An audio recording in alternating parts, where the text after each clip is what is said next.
ॐ ॐ भूर्भुवः स्वः तत्सवितुर्वरेण्यं भर्गो देवस्य धीमहि धियो यो नः प्रचोदयात्। ॐ शांति शांति शांति ही। नमस्कार मेरे प्यारे दोस्तों, ये 18वां वीडियो है महर्षि रामनाथ से बातचीत का। ये वीडियो शुरू होता है 198वें बातचीत 10 नवंबर 1936। 198वें नंबर बातचीत। कुछ महिलाओं ने प्रश्न किया, क्या मनुष्य का निम्न कोटि के पशु की योनि में पुनर्जन्म होना संभव है? महर्षि का जवाब, हाँ, यह संभव है। जैसा पुराणों में जड़ भरत का दृष्टांत है, जो राजवंश के महात्मा होकर भी मृग योनि में जन्मे। भक्त, क्या व्यक्ति पशु योनि में भी आध्यात्मिक प्रगति करने में समर्थ है? महर्षि, असंभव तो नहीं, यद्यपि यह अत्यंत दुर्लभ है। भक्ति, गुरु अनुग्रह क्या है? गुरु अनुग्रह क्या है? यह किस प्रकार कार्य करता है? महर्षि, गुरु आत्मा है। भक्त, यह साक्षात्कार में कैसे सहायक होता है? महर्षि, ईश्वरो गुरुरा आत्मेति, ईश्वर गुरु एवं आत्मा एक ही है। मनुष्य असंतोष से प्रारंभ करता है, जगत से असंतुष्ट है, वह इच्छाओं की पूर्ति हेतु ईश्वर से प्रार्थना करता है, उसकी चित्त शुद्धि होती है, तब वह शारीरिक वासनाओं की पूर्ति के स्थान पर ईश्वर को अधिक जानने की इच्छा करता है, तब ईश्वर अनुग्रह प्रकट होने लगता है। ईश्वर गुरु रूप धारण कर भक्त के समक्ष आते हैं, उसे सत्य का उपदेश करते हैं। अपने उपदेश तथा संपर्क से उसका मन शुद्ध करते हैं। मन बल प्राप्त करता है, अंतर्मुख होने के योग्य होता है, ध्यान द्वारा और अधिक शुद्ध होता है तथा अंततः बिना तनिक सी भी तरंग के शांत हो रहता है। यह शांति ही आत्मा है। गुरु आंतरिक भी है तथा बाह्य भी।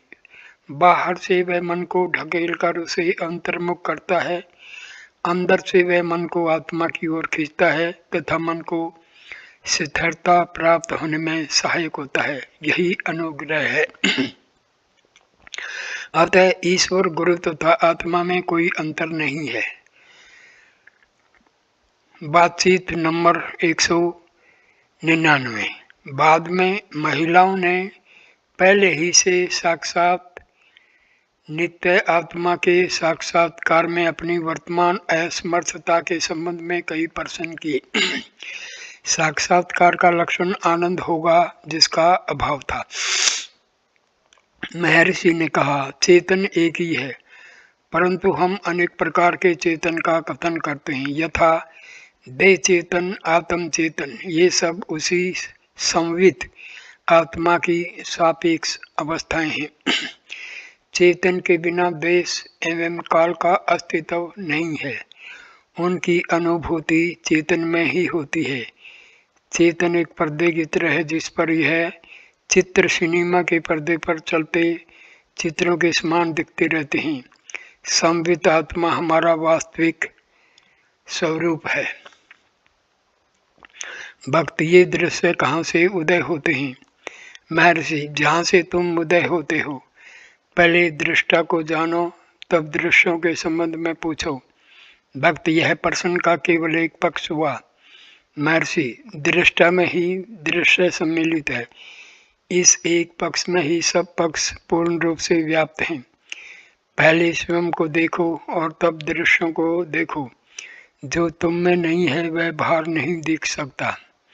मेरा समाधान नहीं हुआ। भक्त, मेरा समाधान नहीं हुआ।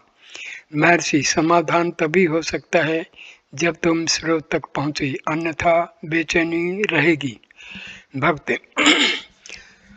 क्या परमात्मा गुण सहित है अथवा गुण रहित? महर्षि, पहले ये जान लो कि तुम गुण सहित हो या गुण रहित। भक्त, समाधि क्या है? महर्षि, अपना निज वास्तविक स्वरूप। भक्त, फिर इसे प्राप्त करने के प्रयास की क्यों आवश्यकता है? महर्षि, प्रयास किसका है? भक्त, महर्षि को ज्ञात है कि मैं अज्ञानी हूँ। महर्षि, क्या तुम जानते हो कि तुम अज्ञानी हो? अज्ञान का ज्ञान अज्ञानता नहीं है।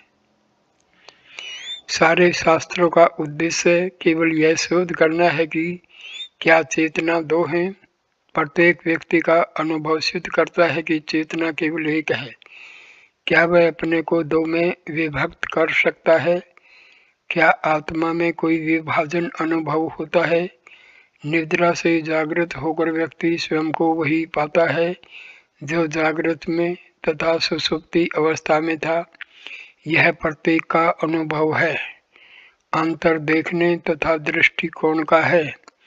क्योंकि तुम अनुमान करते हो कि तुम अनुभव से पृथक दृष्टा हो, इसलिए यह कठिनाई उत्पन्न होती है। अनुभव से सिद्ध है कि तुम्हारा अस्तित्व सदैव एक ही है। भक्त, अज्ञान कहाँ से आया? महर्षि, अज्ञान जैसी कोई वस्तु नहीं है, इसका कभी उदय नहीं होता। प्रत्येक स्वयं ज्ञान है, केवल ज्ञान सहज प्रकाशित नहीं होता। अज्ञान का निवारण ही ज्ञान है जिसका सदैव अस्तित्व है। यथा हार गले में रहते हुए भी खोया हुआ मान लेना अथवा 10 मूर्खों में से प्रत्येक के द्वारा स्वयं की गणना न करना, केवल दूसरों की गणना करना। ज्ञान तथा अज्ञान किसको है? भक्त, क्या हम बाहर से अंदर की ओर अग्रसर नहीं हो सकते? महर्षि, क्या इस प्रकार का कोई भेद है? क्या तुम्हें सुषुप्ति में अंदर बाहर का भेद अनुभव होता है? यह भेद देह के संबंध से है तथा अहम भाव से उदय होता है।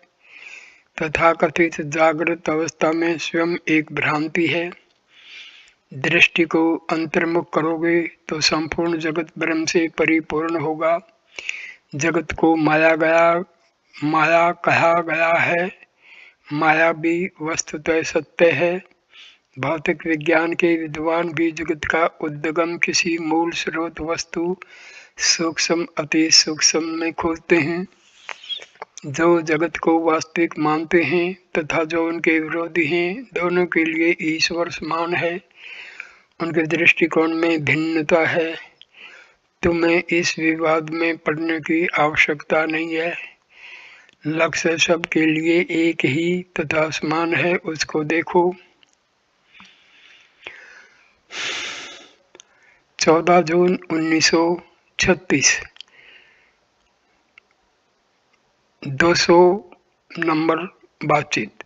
श्री कोहेन ने पॉल ब्रंटन की गुप्त भारत की खोज के अंतिम परिच्छेद में अंकित शब्दावली दैदीप्यमान ज्योति का अर्थ जानना चाहा। महर्षि, क्योंकि अनुभव मन द्वारा ही होता है, अतः प्रारंभ में यह प्रकाश की प्रभा जैसी प्रतीत होती है। मानसिक पूर्व प्रवृत्तियां अभी नष्ट नहीं हुई हैं, तथापि मन इस अनुभव में अपनी अनंत सामर्थ्य सहित कार्य करता है। किंतु निर्विकल्प समाधि में शुद्ध चैतन्य का अस्तित्व रहता है, जो ज्ञान अथवा अज्ञान को प्रदीप्त करने में समर्थ है। यह प्रकाश अथवा तम से भी परे है। यह तम नहीं है, यह निश्चित है। तथापि क्या इसे प्रकाश नहीं कहा जा सकता? अभी दृश्य प्रकाश में ही दृष्टिगोचर होते हैं। क्या यह कहना भूल होगी कि स्वयं के आत्म साक्षात्कार हेतु प्रकाश आवश्यक है? यहाँ प्रकाश से तात्पर्य चैतन्य से है, जो केवल आत्म रूप में प्रकट होता है। योगियों को योगाभ्यास से आत्म साक्षात्कार से पूर्व आभास तथा प्रकाश के दृश्य देखते कहे जाते हैं। पहले एक बार माता पार्वती ने ब्रह्म के साक्षात हेतु तपस्या की, तब उन्हें कुछ प्रकार की ज्योतियों के दर्शन हुए। उन्होंने इनको स्वीकार नहीं किया क्योंकि वे आत्मा से प्रकट हुई थी, स्वयं आत्मा नहीं, जबकि आत्मा सदैव की भांति वही थी। उन्होंने निश्चय किया कि वे ब्रह्म नहीं हैं। उन्होंने अपनी तपस्या जारी रखी तथा उन्होंने अनंत ज्योति का अनुभव किया। उन्होंने निश्चय किया कि यह भी दृश्य मात्र ही है, न कि परम तत्व। उन्होंने अपनी तपस्या फिर भी जारी रखी तथा अनंत उन्होंने अनुभवातीत शांति प्राप्त की। अंततः उन्होंने अनुभवातीत शांति प्राप्त की। उन्होंने अनुभव किया कि यही ब्रह्म है, कि आत्मा ही एकमात्र सत्यता है। तैत्तिरीय उपनिषद का कथन है, ब्रह्म को तपस्या से प्राप्त करो, बाद में तपस्या ही ब्रह्म है। एक अन्य उपनिषद का कथन है, वह तपस्या ही है जिसका प्रादुर्भाव केवल ज्ञान से हुआ है। वहाँ न सूर्य प्रकाशित है, न चंद्र, न तारक, न अग्नि, ये सब उसी के प्रकाश से प्रकाशमान हैं। 201 नंबर बातचीत। पारसी महिलाओं ने एक दृष्टांत द्वारा यह समझने की इच्छा की कि किस प्रकार आत्मा नित्य सिद्ध तथा अत्यंत अंतरंग होकर भी अनुभूत नहीं हो रही है। महर्षि ने इन कथाओं को दृष्टांत के रूप में कहा। नंबर 1, सब कांता भरण यथा, गले के हार की कहानी, स्वयं गले में होने पर भी उसे अन्यत्र खोजना। दूसरा, 10 मूर्खों द्वारा केवल 9 की स्वयं को छोड़कर गणना करना। तीसरा, सिंह के बच्चे का बकरियों के झुंड में पलना। चौथा, कर्ण का स्वयं के माता पिता के बारे में अज्ञान। तथा पांचवा, एक राजपुत्र का निम्न वर्ण के परिवार में पालन। उन्होंने श्री अरविंद के योग तथा उनके वैदिक ऋषियों के अनुभव की अपेक्षा उनसे आगे तक शोध कर लेने की उनकी मान्यता तथा माँ का उनके शिष्यों द्वारा उपनिषदिक ऋषियों के साक्षात्कार से अभ्यास प्रारंभ करने की अक्षमता के मत के संबंध में श्री भगवान की सम्मति मांगी। महर्षि अरविंद पूर्ण समर्पण का परामर्श देते हैं। पहले हम उक्त निर्देश का पालन कर परिणाम की प्रतीक्षा करें, तदुपरांत यदि आवश्यक हो तो आगे विचार विमर्श करें, अभी नहीं। जिनकी सीमाएं नष्ट नहीं हुई हैं उनके साथ अनुभवातीत अनुभवों पर विचार विमर्श करने से कोई लाभ नहीं है। समर्पण क्या है यह जानो। यह अहंकार के मूल स्रोत में विलय होना है। अहंकार आत्मा को समर्पण किया जाता है। आत्मा के प्रति प्रेम के कारण ही हमें सर्व वस्तुएं प्रिय हैं। आत्मा वह है जिसको हम अहंकार का समर्पण करते हैं तथा परम तत्व अर्थात आत्मा को उसकी स्वयं की इच्छा अनुसार कार्य करने देते हैं। अहंकार पहले से ही आत्मा का है। अहंकार जैसा भी है उस पर हमारा कोई अधिकार नहीं है। तथापि यदि हम यह मान लें कि हमारा अधिकार था तो भी हमें उनका समर्पण करना होगा। भक्त दिव्य चैतन्य के नीचे अवतीर्ण होने के विषय में क्या है? महर्षि क्या वह अभी भी हृदय में नहीं है? श्री कृष्ण कहते हैं, हे अर्जुन, मैं हृदय के विस्तार में हूँ। उपनिषद के एक मंत्र में कहा है, जो सूर्य में है वही मनुष्य में है। बाइबल में कहा है, ईश्वर का साम्राज्य तुम्हारे अंदर है। इस प्रकार सभी स्वीकार करते हैं कि ईश्वर अंदर है। नीचे क्या लाना है, कहाँ से कौन क्या लाएगा और क्यों? नित्य सर्वव्यापी सत्यता की अनुभूति में आने वाली बाधाओं को हटाना ही साक्षात्कार है। एकमात्र सत्यता ही है, इसे एक स्थान से दूसरे स्थान पर ले जाया नहीं जाता। भक्त अरविंद की आत्म साक्षात्कार से साधना प्रारंभ कर आगे विकास करने की अक्षमता के संबंध में आपका क्या मत है? महर्षि पहले हम साक्षात्कार कर लें और तब देखें। तब महर्षि ने इसी प्रकार के अन्य सिद्धांतों की चर्चा की। विशिष्ट अद्वैत को मानने वाले कहते हैं कि प्रारंभ में आत्मा का साक्षात्कार किया जाता है तथा अनुभूत व्यक्तिगत आत्मा का सर्वव्यापी आत्मा को समर्पण कर दिया जाता है। केवल तब ही पूर्णता होती है, अंश पूर्ण को समर्पित कर दिया जाता है। यही मुक्ति अथवा सायुज्यता है।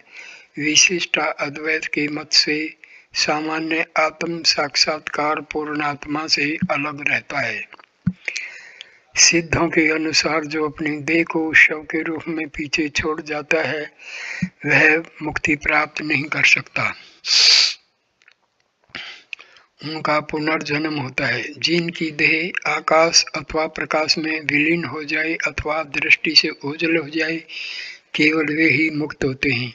आचार्य शंकर के मत के मानने वाले अद्वैतवादी आत्म साक्षात्कार को लक्ष्य की प्राप्ति मानते हैं, पर सिद्ध कहते हैं कि यह उद्देश्य की प्राप्ति नहीं है। कुछ ऐसे भी हैं जो अपनी निजी प्रिय सिद्धांतों को ही सर्वोत्तम मानते हैं। उदाहरणार्थ कुंभकोणम के स्वर्गीय वेंकटा स्वामी राव तथा कुडप्पा के ब्रह्मानंद योगी आदि। वास्तविकता है, केवल एक सत्यता है। यह किसी भी विवाद से अप्रभावित है। हम सत्यता के भाव में स्थिर रहें और उसके स्वरूप आदि संबंधी विरत के विचारों में न पड़ें। 15 जून 1936। 202 नंबर बातचीत है। एक दुखित सी पंजाबी भद्र पुरुष ने महर्षि से अपने विषय में कहा कि उन्हें पुरी के समीप जालेश्वर जगन्नाथ से कामकोटिपीठम के शंकराचार्य ने भेजा है। जगन्नाथ से कामकोटिपीठम के श्री शंकराचार्य ने भेजा है। वे विश्व की यात्रा कर रहे हैं। उन्होंने हठ योग तथा अहम ब्रह्मास्मि आदि पर ध्यान का अभ्यास किया है। कुछ ही क्षणों में शून्यता प्रवेश करती है। उनका मस्तिष्क गर्म हो जाता है और उन्हें मृत्यु का भय होने लगता है। वे महर्षि से मार्गदर्शन चाहते हैं। महर्षि, शून्यता कौन देखता है? भक्त, मैं जानता हूँ कि मैं इसे देखता हूँ। महर्षि, शून्य को देखने वाला चेतन ही आत्मा है। भक्ति से मुझे समाधान नहीं हुआ, मैं इसकी अनुभूति नहीं कर सकता। महर्षि, अहम भाव के उदय के पश्चात ही मृत्यु का भय उत्पन्न होता है। तुम्हें किसकी मृत्यु का भय है? भय किसको है? वहाँ आत्मा की देह से तादात्म्यता है। जब तक यह होगा तब तक भय होगा। भक्त, किंतु मुझे अपनी देह का भान नहीं है। महर्षि, कौन कहता है कि उसे भान नहीं है? भक्त, मैं समझ नहीं सका। तब उनसे प्रश्न किया गया कि वास्तव में उनके ध्यान की पद्धति क्या है। उन्होंने कहा, अहम ब्रह्मास्मि। महर्षि, अहम ब्रह्मास्मि विचार मात्र है। यह कौन कहता है? स्वयं ब्रह्मा ऐसा नहीं कहता। उसे ऐसा कहने का क्या प्रयोजन? वास्तविक मैं भी ऐसा नहीं कह सकता, क्योंकि मैं सदैव ब्रह्म भाव में स्थिर रहता है। ऐसा कहना केवल विचार मात्र है। यह विचार किसका है? सारे संकल्पों की उत्पत्ति असत मैं अर्थात अहम भाव से है। संकल्पों से रहित रहो। जब तक संकल्प है भय भी होगा। भक्त, इस पर विचार करते हुए मुझे विस्मृति हो जाती है। मस्तिष्क गर्म हो जाता है और मैं भयभीत हो जाता हूँ। महर्षि, हाँ, मन मस्तिष्क में एकाग्र हो जाने से तुम्हें वहाँ गर्मी अनुभव होती है। यह अहम भाव के कारण है। जब तक संकल्प रहेंगे तब तक विस्मृति होगी। जब अहम ब्रह्मास्मि का विचार आता है, विस्मृति अकस्मात आ जाती है। तब अहम भाव उदय होकर साथ ही मृत्यु का भय भी उत्पन्न होता है। विस्मृति तथा संकल्प अहम भाव के कारण ही है। इसे पकड़ोगे तो यह भ्रम की तरह लुप्त हो जाएगा। जो अवशेष रहेगा वह वास्तविक में है। यही आत्मा है। अहम ब्रह्मास्मि एकाग्र होने का एक साधन है। यह अन्य संकल्पों को दूर रखता है। केवल एक वही विचार रहता है। देखो कि वह विचार किसका है, तब पता चलेगा कि इसका उद्गम अहम भाव से है। अहम भाव का उद्गम कहाँ से है, इसकी शोध करो। अहम भाव नष्ट हो जाएगा, परम तत्व आत्मा स्वयं प्रकाशित हो उठेगी। अन्य किसी प्रकाश की आवश्यकता नहीं है, अन्य किसी प्रयास की आवश्यकता नहीं है। जब केवल वास्तविक मैं अवशेष रहेगा, तब वह अहम ब्रह्मास्मि नहीं कहेगा। क्या कोई व्यक्ति ऐसा कहता रहता है कि मैं आदमी हूँ? जब तक उसे चुनौती नहीं दी जाए, वह क्यों कहेगा कि मैं आदमी हूँ? क्या कभी कोई भूल से स्वयं को पशु मानता है कि वह यह कहे कि नहीं, मैं पशु नहीं हूँ, मैं मनुष्य हूँ? इसी प्रकार ब्रह्म अथवा मैं मात्र की सत्ता होने से उसे चुनौती देने वाला कोई नहीं है। अतः अहम ब्रह्मास्मि के जप की कोई आवश्यकता नहीं। 17 जून 1936, 203 नंबर बातचीत। डाकतार विभाग दिल्ली के वित्त सचिव श्री वर्मा